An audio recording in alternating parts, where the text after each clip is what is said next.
ఏర్పాటు కోసం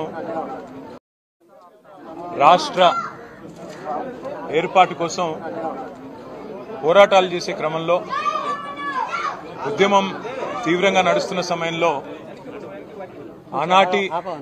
ఆనాటి తెలంగాణ రైతుల దుస్థితికి ఆనాటి తెలంగాణ రైతుల అవస్థకి ఒక ప్రతీకగా ఒక ఉదాహరణగా ఒక నిదర్శనంగా ఒక తార్కాణంగా మా నాయకుడు కేసీఆర్ గారు బహుశా నాకు తెలిసి కొన్ని వందల సభల్లో తెలంగాణ రైతుల స్థితిని వివరించడానికి మూషంపల్లి గ్రామానికి చెందిన నల్గొండ మండలం మూషంపల్లి గ్రామానికి చెందిన రామరెడ్డి గారు వారి పేరును కొన్ని వందల సభల్లో కేసీఆర్ గారు స్వయంగా చెప్పి ఉంటారు.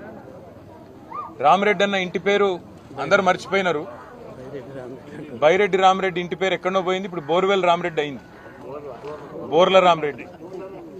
బోర్ల రామరెడ్డి గారు అనే పేరుతో మరి తెలంగాణ వ్యాప్తంగా అందరికీ తెలిసిన కేసీఆర్ గారి ద్వారా అందరికీ పరిచయమైన మా రామరెడ్డి అన్నను చూడడానికి కలవడానికి అదే మాదిరిగా మొన్న మధ్యన ఒక 20-25 రోజుల కిందట గన్నెబోయిన మల్లయ్య యాదవ్ గారు నిజంగా ఆ వీడియో చూసిన తర్వాత మనసు ఉన్నవారు ఎవరైనా సరే మనసు నిజంగా కూడా బాధపడే విధంగా కలత చెందే విధంగా తన గుండె లోతుల్లోంచి మాట్లాడిన మాటలు గన్నెబోయిన మల్లయ్య గారు మాట్లాడిన మాటలు రెండు చూసిన తర్వాత మూషంపల్లికి రావాలి, ఈ రామరెడ్డి అన్నని ఇదివరకు కలిసిన కానీ ఆ మల్లన్నను కూడా కలవాలి, ఈ రామరెడ్డి అన్నను కూడా కలవాలని చెప్పి ఇవాళ ఇక్కడికి రావడం జరిగింది. వచ్చిన తర్వాత మల్లన్నను కదిలిచ్చిన రామరెడ్డి అన్నను మాట్లాడిచ్చిన మధ్యలో కొంతమంది మహిళా సోదరిమణులు ఆడబిడ్డలు వాళ్ళు కలిసిన అందరూ చెప్పిన మాట ఒకటే, అన్నా గత 10 సంవత్సరాలు కేసీఆర్ అధికారంలో ఉన్నప్పుడు తెలంగాణ వచ్చిన తర్వాత ఎన్నడూ నీళ్లకు గోస రాలేదు, అది సాగునీరు కానీ తాగునీరు కానీ ఎన్నడూ ఇబ్బంది కాలేదు. కానీ ఈ సంవత్సరం ఈ ప్రభుత్వం వచ్చిన తర్వాత పంటలు ఎండిపోయి ఈ ప్రభుత్వం వచ్చిన తర్వాత నీళ్ళిచ్చేది చేతగాక భూగర్భ జలాలు అడుగంటిపోయి చివరికి తాగునీరు కూడా లేని దుస్థితి వస్తా ఉన్నది అనే మాట వారు చెప్తా ఉన్నారు. కాకపోతే ఇక్కడ కీలకమైన విషయం ఏమంటే ఇదేదో కాలం తెచ్చిన కరువు కాదు, ఇది అచ్చంగా ఈ అసమర్థ కాంగ్రెస్ ప్రభుత్వం తెచ్చిన కరువు అనే మాట నేను కాదు ఇవాళ రాష్ట్రంలోని ప్రజలందరూ కూడా అంటా ఉన్నమాట. ఒకవైపేమో కాళేశ్వరం ప్రాజెక్టు విఫల ప్రాజెక్టుగా చిత్రీకరించి అందులో ఏదో జరిగిపోయింది అనే ఒక భ్రమ కల్పించి కాళేశ్వరమే ఫెయిల్యూర్ అనే ఒక బద్నాం చేయడానికి ఉద్దేశపూర్వకంగా అక్కడ నీళ్లు ఉండి నీళ్లు ఇవ్వకుండా నిన్న కేసీఆర్ గారు నల్లగొండకి సూర్యాపేటకు వచ్చిపోతే ఆ దెబ్బకు జడిసి 5 తారీఖు నాడు కేసీఆర్ గారు కరీంనగర్కు వస్తున్నారంటే ఆ దెబ్బకు జడిసి నిన్న Nandi pump house Gayatri pump house లో నిన్న నీళ్లు చాలు చేసి ఎల్లంపల్లి నుంచి నీళ్లు ఎత్తిపోసి ఇవాళ కరీంనగర్ లో అక్కడ నీళ్లు ఇస్తా ఉన్నారు. నిన్నటిదాకా కాళేశ్వరం ఫెయిల్యూర్ అని చెప్పిన ప్రభుత్వం ఇవాళ అదే కాళేశ్వరం ఎక్కడెక్కడైతే బాహుబలి మోటార్లు పెట్టి కేసీఆర్ గారు ఇన్ని రోజులు గోదావరి నీళ్లను తెలంగాణ బీళ్లకు మళ్లిచ్చినారో ఇవాళ అవే నీళ్లను ఇవాళ కరీంనగర్ జిల్లాలో ఇస్తా ఉన్నారు. అదే పద్ధతుల్లో కేసీఆర్ ఉన్నన్ని రోజులు ఇక్కడ నాగార్జున సాగర్ లో మరి బ్రహ్మాండంగా ఎన్నడూ ఇబ్బంది లేకుండా కావలసినంత నీళ్లు రైతాంగానికి టైలెండ్ దాకా ఇచ్చిన ఘనత కేసీఆర్ గారు. ఇదే మూషంపల్లిలో సరిగ్గా ఇదే నెల ఏప్రిల్ నెలలో పోయిన సంవత్సరం బ్రహ్మాండంగా చెరువు నిండు కుండలాగుండే. ఇప్పుడే రామరెడ్డి అన్న చెప్తున్నాడు, నేను గత 10 ఏళ్లలో ఒక్కసారి కూడా బోర్ వేయాల్సిన అవసరం పడలేదు, అంతకుముందు 90 పైన బోర్లు వేసిన, మళ్ళీ ఇప్పుడు ఈ ప్రభుత్వం వచ్చినాక ఈ 100 రోజుల్లో మళ్ళీ 4-5 బోర్లు వేసిన అని చెప్పి ఆయన ఇంటి ముందు వేసిన బోర్ని ఇప్పుడే రామరెడ్డి గారు స్వయంగా తీసుకొని పోయి చూపెట్టినాడు. అంటే ఇది ఈరోజు తెలంగాణ రైతాంగం యొక్క దుస్థితి ఈ చేతగాని ప్రభుత్వం వల్లనే వచ్చింది అనే మాట కూడా నేను విజ్ఞప్తి చేస్తా ఉన్నా.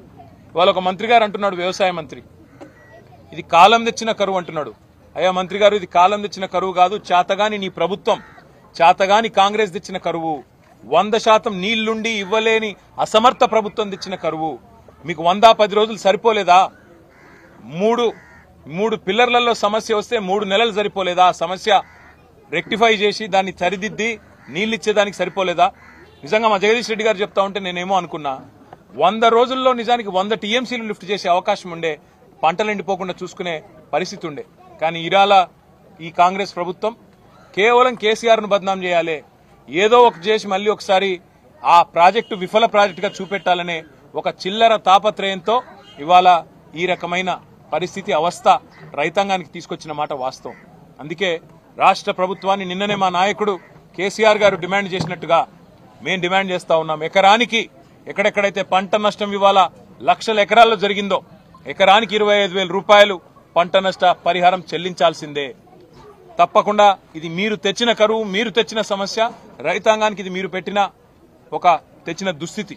కాబట్టి 25,000 నష్టపరిహారం ఇచ్చి తీరాల్సిందే. నెంబర్ 1. నెంబర్ 2, ఇప్పటి వరకు ఒక్క మంత్రి గాని ముఖ్యమంత్రి గాని రైతుల దగ్గరికి వచ్చి పలకరించిన పాపాన పోలేదు. వాళ్ళ ప్రధాన ప్రతిపక్షంగా బీఆర్ఎస్ ఏమో మొత్తం వ్యవసాయ క్షేత్రాలు తిరుగుతుంటే, పంట పొలాలు తిరుగుతుంటే, ఎక్కడికక్కడ రైతులను కలిసి వారిలో ధైర్యాన్ని నింపే ప్రయత్నం చేస్తుంటే, స్వయాన ప్రధాన ప్రతిపక్ష నాయకుడు కూడా ఇవాళ ఆయన ఆరోగ్యాన్ని లెక్క చేయకుండా, వయసును లెక్క చేయకుండా ఇవాళ 3-4 జిల్లాలు తిరిగి మరీ రైతులను పరామర్శించి ధైర్యం చెప్తుంటే ముఖ్యమంత్రి గారు ఎక్కడున్నారండి? మంత్రివర్గం ఎక్కడున్నది? రైతాంగానికి ధైర్యం చెప్పే బాధ్యత మీ మీద లేదా? మీరే కదా చెప్పింది. పొంకనాల పోతిరెడ్డి గారు, రేవంత్ రెడ్డి గారు 2 లక్షల రుణమాఫీ చేస్తా డిసెంబర్ 9 నాడని డైలాగులు కొట్టింది ఎవరు? మీరు కాదా? మరి ఎక్కడ పోయింది నీ 2 లక్షల రుణమాఫీ? అందుకే మేము రాష్ట్ర ప్రభుత్వాన్ని డిమాండ్ చేస్తా ఉన్నాం, 2 లక్షల రుణమాఫీ కూడా చేసి తీరాల్సిందే. ఇన్నాళ్లు నీళ్లుండి కూడా మోసం చేసినందుకు రైతాంగానికి క్షమాపణ చెప్పాల్సిందే. అదే మాదిరిగా అన్నింటికన్నా ముఖ్యంగా ఇవాళ తీవ్రమైన దుస్థితిలో ఉన్న రైతులను కాపాడుకోవడానికి ఒకవైపు నష్టపరిహారం ఇవ్వాల్సిందే. ఇంతవరకు రైతు బంధు కూడా మొత్తం వేయలేదు. రైతు బంధు కూడా మొత్తం చెల్లించాల్సిందే. 15,000 అన్నారు మీరు ఇస్తా అని, కానీ 10,000 కూడా ఇవ్వలేని అసమర్థులు మీరు. కాబట్టి రాష్ట్ర రైతాంగానికి మేము చేసే విజ్ఞప్తి ఒకటే, మీ పక్షాన భారత రాష్ట్ర సమితి ఉంది, కేసీఆర్ గారు ఉన్నారు. 100 రోజుల్లోనే ఇప్పటికే 200 మంది పైచిలకు రైతులు ఆత్మహత్య చేసుకున్న పరిస్థితి ఇవాళ కాంగ్రెస్ ప్రభుత్వం వచ్చిన తర్వాత. కానీ రైతులకు మా ప్రార్థన, గుండె చెదరవద్దు, ధైర్యంగా ఉండండి. మీకోసం కేసీఆర్ గారు స్వయంగా తిరుగుతా ఉన్నారు. 5 తారీఖు నాడు కేసీఆర్ గారు కరీంనగర్ జిల్లా కూడా పర్యటించబోతా ఉన్నారు, రాజన్న సిరిసిల్ల జిల్లా కూడా రాబోతా ఉన్నారు. తప్పకుండా రాష్ట్ర వ్యాప్తంగా ఆందోళనలకు శ్రీకారం చుడతాం. 6 తారీఖు నాడు రాష్ట్ర ప్రభుత్వాన్ని డిమాండ్ చేస్తా ఉన్నాం, మీరు చెప్పిన మాట ప్రకారం క్వింటాల్కు 500 రూపాయల బోనస్ ఇస్తానని మీరు ఏదైతే చెప్పినారో వెంటనే మీరు కొనుగోలు కేంద్రాలు ప్రారంభించడం తడవగానే వెంటనే సమాంతరంగా మీరు ఈరోజు రైతులకు రాష్ట్ర వ్యాప్తంగా క్వింటాల్కు 500 బోనస్ చెల్లించాలి, 2 లక్షల రుణమాఫీ చేయాలి, పంట నష్ట పరిహారం ఇయ్యాలి, నీళ్లుండి కూడా ఇయ్యనందుకు క్షమాపణ కూడా చెప్పాలని చెప్పి డిమాండ్ చేస్తూ ఇవాళ ముషంపల్లిలో కన్నెపోయిన మల్లయ్య గారు, రామరెడ్డి గారు, అదేవిధంగా ఇతర ఆడబిడ్డలు వారందరికీ కూడా నేను చెప్పిన మాట, మళ్ళీ మీ ద్వారా రాష్ట్ర రైతాంగానికి కూడా చెప్తున్న మాట, ఎవరు కూడా అధైర్యపడకండి. తప్పకుండా మంచి రోజులు మళ్ళీ వస్తాయి. కేసీఆర్ గారు, మేము, మీ అందరం కూడా మీకోసం పోరాటాన్ని కొనసాగిస్తూనే ఉంటాం. రాష్ట్ర ప్రభుత్వం మెడలు వంచైనా సరే వాళ్ళు ఇచ్చిన మాట నిలబెట్టుకునేదాకా తప్పకుండా మీ పక్షాన పోరాడతామని చెప్పి కూడా విజ్ఞప్తి చేస్తా ఉన్నాం.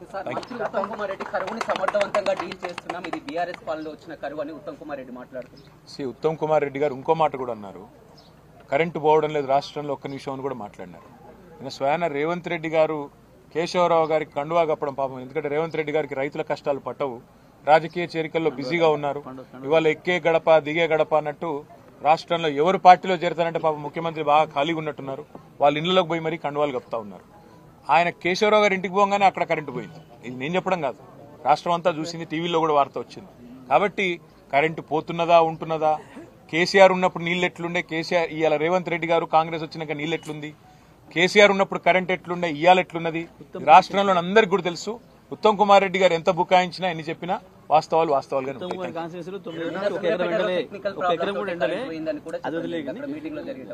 ఉత్తమ్ కుమార్ రెడ్డి గారి కాన్స్టిట్యూన్సీలో 9 సంవత్సరాల నుంచి 1 ఎకరం పంట ఎండింది. తెలంగాణ ప్రభుత్వం పోయినాకనే కదా ఇప్పుడు ఎండింది పంటలు 20,000. నేను ఇంకొక మాట అంటున్నా, ఉత్తమ్ కుమార్ రెడ్డి గారు ధైర్యం ఉంటే మీరు మీ మంత్రులు ఫీల్డ్కి రండి, రైతులను కలవండి, రైతుల దగ్గర ఈ మాట చెప్పండి. ఇది కరెంటు పోతలేదనే మాట, సమర్థవంతంగా ఎదుర్కొంటున్నామనే మాట, ఇబ్బంది లేదనే మాట. మేము తిరుగుతున్నట్టు రైతుల మధ్యకి రండి, తిరిగి మాట్లాడండి, రైతులే మీకు సమాధానం చెప్తారు. మూషంపల్లికి రేపు రమ్మని ఆడియో ఎందుకు బెస్ట్.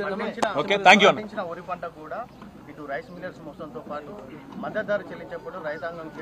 బ్రదర్ ఇదిగో నేను ఒకటే అంటున్నా, వీళ్ళు ఇచ్చిన మాటనే 500 బోనస్.